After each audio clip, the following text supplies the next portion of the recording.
Today on CityCast Denver, meteorologist Kathy Sabine is one of the most beloved television personalities in Denver history. For 30 years, she has delighted and entertained 9 News viewers with her unique take on the weather. But then last year, she posted a selfie that got a different kind of response altogether. Kathy had skin cancer, and she didn't look the same. One fan wrote, "Well, I guess we'll call that a career." So today, I'm talking to Kathy about what happened and why that jerk was so wrong.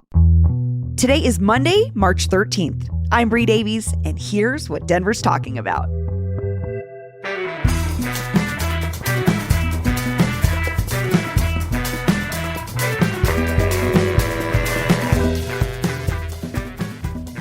Kathy Sabine, welcome to CityCast Denver. Hi, thank you so much for having me. Humbled and honored to be here. Like I mentioned before, I'm just happy you know who I am because no one watches TV anymore. They're all listening to podcasts. Wait, so, well, we know you. And thank you. You're a meteorologist. Your face is on TV. People know you by how you look. How can you take me back to this moment when you got your skin cancer diagnosis? Oh my gosh. I'm literally the face of skin cancer in Colorado right now. And I never thought it would happen to me. Completely unexpected. And I think just as a woman, to have your face cut up and have you look like Bride of Frankenstein is a hard one. But then if your career's in television and you're not 30 anymore, it's it's turned into such a thing, and I'm just so humbled and honored to have the platform to talk about it because skin cancer is an epidemic in Colorado, and people are not being careful. We all love to outdoor adventure, ride horses, ski, run, camp, hike. You've got to wear your sunscreen and your hat. And even like me, if you do everything, I thought I was doing it right. Right. Sometimes it's not enough.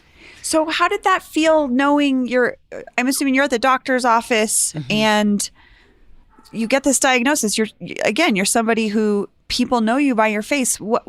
What happened? How did that feel? Well, I get my yearly skin checks anyway, just because I'm safe about that, because I love the beach. I love to go horseback riding. I love the sun. Who doesn't love the sun and Colorado weather? I want to be out in all kinds of weather. Got the yearly skin check, no problem at all. But I noticed in the past year I was having like a little bit of hair thinning and hair loss. So I went back to the dermatologist and I was like, what is happening with my scalp? And she said, women in their 50s who've had COVID, which I had, can sometimes experience a little bit of hair loss. It's temporary. You're good. Hand on the door, heading out. And I said, speaking of being in your 50s, age spots, like they're killing me. Yeah. And I've never really done anything extra crazy to, a lot of extra work on my skin. I just try to keep it real on TV. And I'm like, but this age spot on my nose is really bothering me. And she goes, come over here.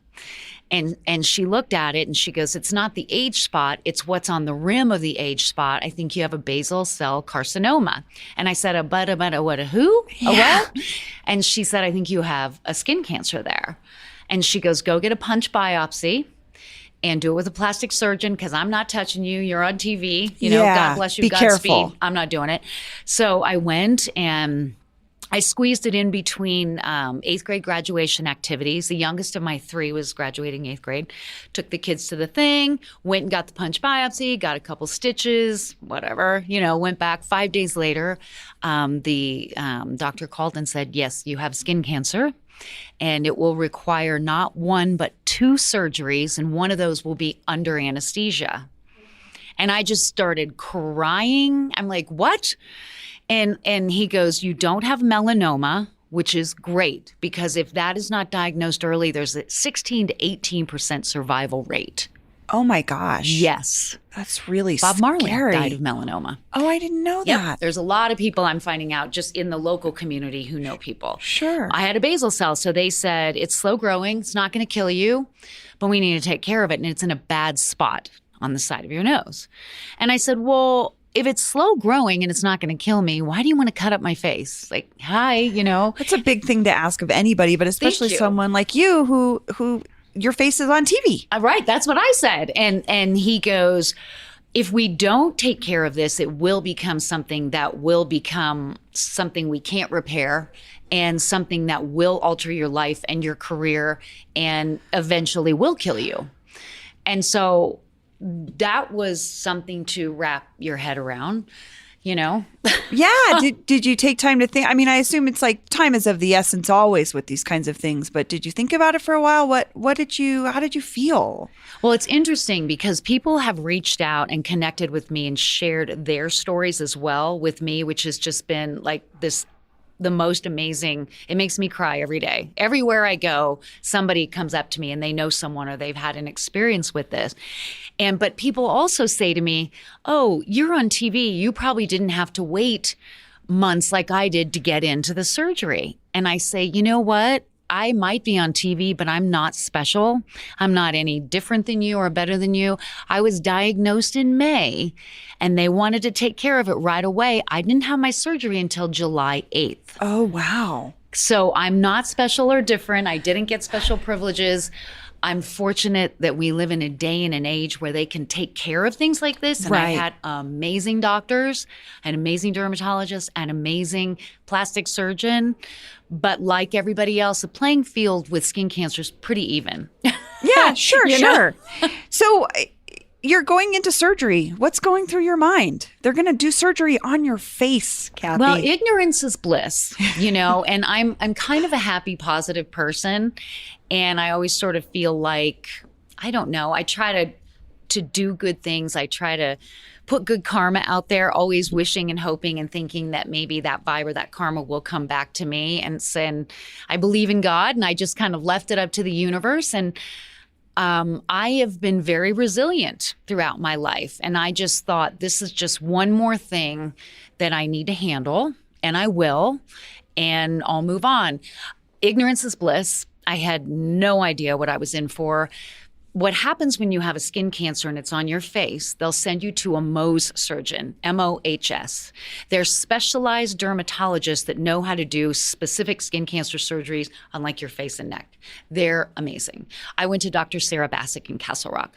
Normally what they do is they cut out you're awake. They numb your nose, and that does not feel good, by the way. They numb my nose, and then they cut out while you're laying there what they think is the skin cancer. And they go and they put it under a microscope, and you lay there for an hour and you wait. And if all of the borders and margins are clear, if it's not a big deal, they'll sew you up, and they do very well with scar revision there. And you don't have to go to a plastic surgeon. So when I went in, skin cancer, I've learned, is like the roots of a tree or an iceberg. What you see on top does not belie what is underneath, which is sometimes deep and extensive. So long story short, I was supposed to be there for an hour and then go over to the plastic surgeon because it was on the side of my nose and I was missing a part of my nose. Yeah. He knew I was going to need plastic surgery. She couldn't handle it.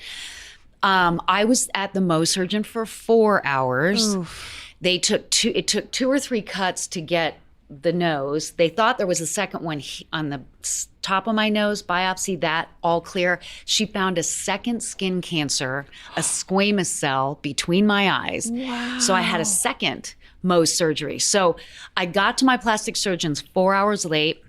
He had a plan for me, and now he had no plan for me. I had literally 3 holes in my face. I didn't see it. They wouldn't let me look, so I didn't know, And he's amazing, Dr. Archibald, who's at Castle Rock Surgery at Castle Rock Adventist. He was on the phone talking to some of his buddies, around in the plastic, and like, what do we do? And I was minutes from being the worst case scenario, which I won't get into it, but if you want to Google it, the forehead flap, which would have been 3 months out of work and multiple surgeries. But this guy is amazing. So he took part of my ear cartilage and rebuilt my nose here. Holy cow. So that I could breathe, and then was able to just pull skin from different areas. Anyway, I am blessed. I am grateful. That's I was incredible. out of work for 6 weeks. I go every 3 months and get my skin checked, and blessed and grateful. But just putting a little bit out on social media, because I've been here for 30 years. Yeah. And people have watched me start on weekend weather, go to morning weather. I've been on the Today Show. I became like one of the first few women meteorologists in the Western U.S. People have followed me. Marriage, divorce, babies. They want to know what's going on in Kathy Sabine's life. They're so loyal. And so I put a picture out. Now, did you see it? Well, this is what I wanted to ask you about because you've mentioned this. You're a woman in your 50s. I'm a woman in my 40s. I have to say, putting pictures of ourselves on the internet, period, opens us up to criticism. Yes. Just being a woman on the internet. I want to know why you chose to put your face out there when you were going through something that was really traumatic and visceral. That is such a great question. And it's usually the 25 to 30-year-olds that ask me this question because most of them, especially the ones I work with in TV, are like, hey, we work in TV. We're kind of vain. What the hell are you doing? I mean, that's just the reality of the business, right? What are you doing? Yeah. And you know what is a great message that I've been sort of sharing with all of the younger ladies that are kind of coming up through the ranks? People crave real and authentic. We're not getting that anywhere. Yeah. And they think that people on TV are shells, and some of them are. Sure. But they don't think that we're real people with real problems or any type of adversity. So I didn't put that picture out of myself to get attention for myself. I promise you. I put it out to the 40,000 people that follow me on Twitter or the 30,000 on Facebook or the 15 on Instagram. And I say, hey, I wasn't in a car accident. My husband didn't beat me. This is what happened. This is what happened to me. And skin cancer in Colorado is for real. Yeah. Get your skin checked. And it came back fourfold. I cry every day, the stories that people share with me, the things they're going through, especially women. Yeah. When it's your face, there are women who are isolated in their homes. They got depressed. They lost their jobs. They lost their marriages. Yes. And I just wanted, if I could show one woman, Yeah. you can have your life back. You will slowly regain what looks and feels like you again. Yeah. And this isn't even you. This and here is you and what you bring to the table. But if I could go out there and be on TV with still a fairly jagged scar that's still healing. Yeah. And say, you can do this too, and give somebody hope and inspire them, I just am so there for it. But how did you prepare yourself for the people that weren't going to be those nice people, right? I mean, it's awesome that you got feedback from folks saying, thank you, you're showing me, you're showing my story. But I know from being a woman on the internet, someone will say, well, you're ugly, you're out. Oh, yeah. There were several. And most of them were males, by the way, would say, well, yep, guess we'll call that a career. It was a good run. And you know what that kind of stuff does? Well, I delete and then I block them. But because I kind of have a zero tolerance policy. If I'm going to share my life with you and give you a glimpse into my personal side on social media. Be nice to me. No, you don't have to be nice to me. Just be kind and constructive with your criticism and make it a safe space to have a conversation. But if you get really weird or sexual or mean or creepy or whatever, you're out. You're gone. I feel you. And so some of the people made me laugh, but the mean ones I just deleted and blocked. And some of them I responded to. And it lit a little fire under me, to be quite honest to you, to say, you know what? We're not going to call it a career just yet. Yeah. You know, I'm going to decide when that happens, and this isn't it for me, you know. Well, I'm glad that you did that because I know from personal experience, when you share what you're going through, it makes people feel less alone in the world. Yes. You and know? that has been my experience, and it's still happening. It's not, my husband used to ask me, did somebody, you know, come up to you today and talk to you about your story? Yeah. And now it's how many people, you know? Yeah. And skin cancer in Colorado, I had no idea. The numbers are through the roof. Every 1,000 feet in elevation, the numbers are higher. You've got to get checked. So that's what I want to ask you too, is like, I grew up here. I wear sunscreen every day, but we never talk about this other part of it, which is you can wear sunscreen every day and still get skin cancer. Did this change your behavior or change anything about your lifestyle once you were diagnosed? I have a healthy respect for the sun, you know, and maybe just a little bit more fear than I had before. But no, Yeah. I love the beach. I love horseback riding. I love skiing, hiking, whatever. I'm just, I did the research, and the dermatologist will tell you here, 50 SPF is fine, but you need zinc in it. zinc and 50 SPF. Anything above that isn't always, it's not as effective, and some of it's just a marketing ploy. Sure. Hat, wear your hat, and there's so many cute hats, and hats are trendy right now, and you can make that into a whole thing. Sure. But no, I didn't change my life. I'm just smarter about like the products that I use, and I wear a hat all the time. Yeah. If I'm out grooming my horse, raking manure, if I'm walking the dog, if I'm out at a baseball game with my son, you will always find me in a hat, some kind of hat. So that's that. I guess what else would be your recommendations for folks that are concerned? Because, like we don't know. It's one of those things where, like you said, you go in for an age spot. Now I'm thinking about it. I'm like, oh gosh, I better get this checked. But what do you recommend to folks when they say, how can I protect myself?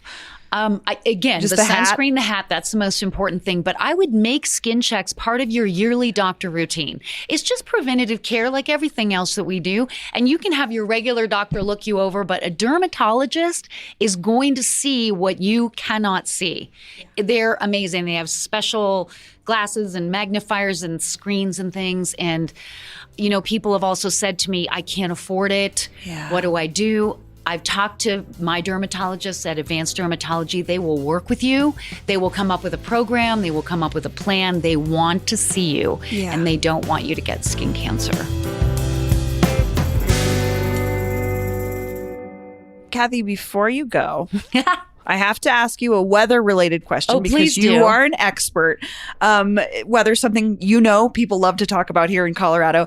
And it's that time of year when the seasons can be kind of confusing. And there's this meme going around that I want to ask you about and see if there's any truth to it. It's called the 12 Seasons of Colorado. Oh, yeah. I'm familiar. Winter, Fool's Spring, Second Winter, Spring of Deception. Yeah. How do you take this in? What do you think? Oh, I love it. I think Coloradans have such a great sense of humor when it comes to the weather, and also with those of us that attempt to predict the future, which no one can actually do. Yeah. Even with 2 Bachelor of Science degrees and all the certifications and seals like I have, Mother Nature does what she wants, and I have a healthy respect for her. As a weather person, there's no better place to try to forecast the weather, because here at any time of the year, as the 12 fall seasons will show you, the weather can kill you any time of the year.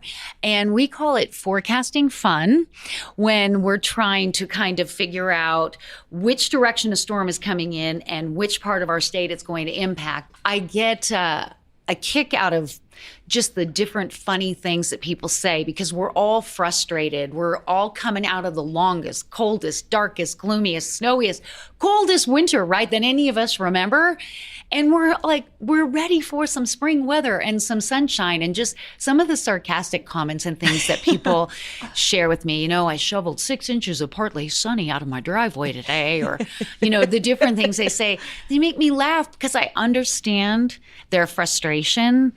And it's forecasting here is not, it's not an easy thing. We take it serious. The information we're giving you is good. You want to go camping, hiking, drive grandma and grandpa over Vail Pass in the RV, leave your puppy in the yard all day, or let your kids walk to school in shorts. I'm thinking about these things when I'm giving you the information, and we take it seriously. But yeah. It's Mother Nature, right? It is. And I think that particular meme of like the 12 seasons of Colorado, the fall seasons essentially, is so true, because as we know, fire now is not just a season. Yeah. It's all year round. Yes. And we've had record cold, we have snow, and it's interesting because spring is on the 20th. The vernal equinox is the 20th, March 20th. And that's typically when you think, oh, higher angle of the sun, the snow is melting, we're done. March is our snowiest month on average. How wacky is that? With 11.5 inches of snow typically. Yeah. And we usually will get it. And then April is ranked number 2 with like 9 inches of snow. Oh, I didn't know that. These are both spring months. Yes. What the heck, right? And you'll have 80 degrees in December, and you're used to it, right? Well, I was talking to 400 Douglas County high school girls on Friday at this Women in Science event, and kind of a women empowering women event. And I told all the girls, I said, if you are interested in math and science, this is such an interesting career. And you have to like people, because everywhere you go, people are going to talk to you. They want to talk to and you. you got to like weather and want to talk about it all day. But it's such an interesting career because no day is ever the same and no day is ever boring. And I wouldn't trade it for anything.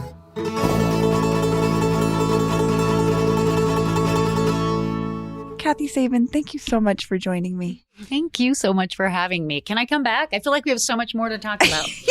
Yeah, I'd love for you to come back. This was really nice. And here's what else Denverites are talking about. Bus rapid transit. There's good news about the long-awaited BRT line on East Colfax. The Biden administration has proposed $118 million to help pay for the build-out. That could be the last piece of the puzzle for this project if it gets passed. Hopefully, this means Colfax will get this awesome transit option in 2027 when it's scheduled to open. And finally, it's starting to feel a lot like Casa Bonita. We're still 2 months away from the planned May opening, and people are freaking out. Westward reported that a Facebook event to wait in line ahead of the official opening has gotten 11,000 RSVPs already. There isn't even a specific date set yet, but people are hungry to see what the South Park guys have done with the place. And honestly, I'm one of them. I'll drop a link in the show notes if you are too, and I hope to see you in line. That's all for today here on CityCast Denver. If you enjoyed the show, why not take a minute to tell the sunscreen skeptic in your life about us? Rate the show wherever you get your podcasts and subscribe to our morning newsletter, Hey Denver, by texting Denver to 66866. We'll be back tomorrow morning with more news from around the city. See you later.